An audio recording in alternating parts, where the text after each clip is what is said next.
Hello, everybody. This is Lisa Mortkovich from Brooklyn Center for Mindfulness. Thank you so much for clicking on this video and visiting my YouTube channel. Please feel free to comment below, subscribe, and share this video.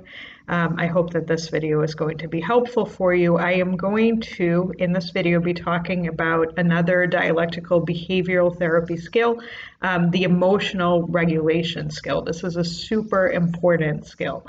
In my previous video, I touched upon the states of mind, specifically wise mind, and we talked about how wise mind is, one of the goals in dialectical behavioral therapy. And emotional mind is something that, increases the vulnerability to be feeling the big emotions that are also uncomfortable. So emotional regulation skills are one vehicle to achieve wise mind status. Dialectical behavioral therapy very frequently uses acronyms, and the reason for that is because acronyms make it easier to remember certain DBT skills. The idea is that when you're in a state of distress or when you're feeling emotionally vulnerable, you don't want to be, in a position where you have absolutely no clue which skill to use. You want these skills to be something that's easily remembered, easily written down on a notepad, something that you can just recall at the tip of your head so that you know what skills to use in the moments.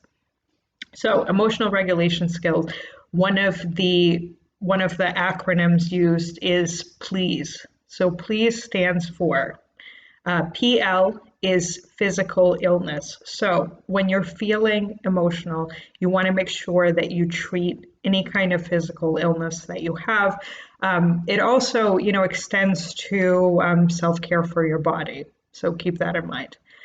Which brings us to the next one, E in please, which is eating. Make sure that you're getting enough to eat. When you're feeling emotionally vulnerable, ask yourself, did you eat anything that day? Are you, feeding your physical body? Did you have anything to drink? Are you hydrating your physical body? Being ill, not eating or drinking enough can absolutely exacerbate emotional mind and make everything feel that much worse. The A in please stands for altering drugs. Basically, avoid any kind of medication other than what's prescribed to you. That's kind of an obvious one and a given. The S is sleep. Are you getting enough sleep? Are you prioritizing sleep? Not getting enough sleep and being sleep deprived absolutely will exacerbate emotional mind. E, exercise. Another way to look at this is you don't have to push yourself to go to a gym if that's not your thing. Move your physical body. Can you go for a walk? And then see how you feel. That can absolutely help when you're feeling emotional. Just go outside, put on music and dance in your bedroom. If that's something that works for you, move your physical body. It doesn't have to be a strenuous exercise or workout unless that is what you already do. Another thing to do when you're feeling at your worst, and emotional regulation skills can be helpful.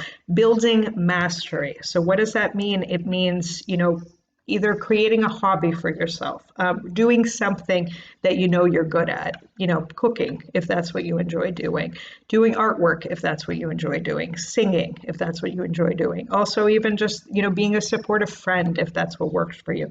Doing something that builds on a skill that you already have, something that you're good at, can absolutely make you feel better. Builds on positive experiences. There is another one. So, what is an example of a positive experience for you? Is it going for a walk and getting a cup of coffee? Is this something that's, always makes you feel good, always makes you feel recharged?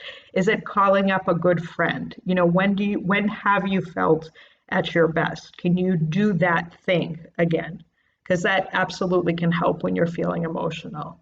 Practicing mindfulness. Mindfulness is the full awareness of the present moment. It's almost like taking a snapshot of what's going on internally and externally in your world.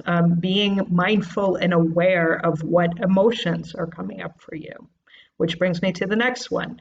labeling your emotions. So say you're feeling like this big tangled mess of emotions, like almost like a ball of yarn. That's what I always visualize. Can you label your feelings? Can you say, I'm sensing anger, I'm sensing sadness, I'm sensing disappointment, I'm sensing a little bit of boredom here. Label your feelings. It does help when you can put a label on what it is that's coming up for you. And applying mindfulness to them, where are you feeling this feeling in your body? Can you bring your awareness to it and sit with it and practice some mindfulness around that feeling? Opposite action emotions, doing the opposite of what your emotions are telling you you should do.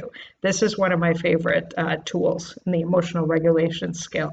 So when you are feeling sad or depressed, what is your brain telling you to do? What do you want to do? So most people are going to say that they want to lie in bed and they want to stay in the same pajamas that they've been in for days, don't want to get dressed, don't want to leave their house, don't want to talk to anyone. That's how they're feeling. What can be helpful is doing the opposite of what your brain in that emotional state with those emotional tinted glasses is telling you to do. So, change out of your pajamas, go take a shower and see how you feel. Watch a really super funny movie when you're feeling depressed or you're feeling at your worst. Listen to a comedy show on YouTube when you're feeling depressed or feeling worse. Look at pictures of kittens or puppies when you're feeling at your worst. Do the opposite of what you're telling yourself to do. This also includes things like going out and socializing when you really do not feel up for it. You're feeling at your worst. Sometimes pushing yourself out the door, meeting friends is exactly what you need to kind of bring yourself back to feeling a little bit better. Also being gentle with yourself and taking baby steps, that it might be hard to go from being super, super depressed to suddenly being in this state of ecstasy and joyful and positive about your life. That's okay. Sometimes baby steps includes things like, feeling just a little bit less sad than you did a moment ago. And again, baby steps, that's how you achieve any kind of goals that you set out for yourself. So again, this was the emotional regulations DBT skills. Please stay tuned as I go through more DBT skills. I hope this video was helpful for you. Have a wonderful day. Bye.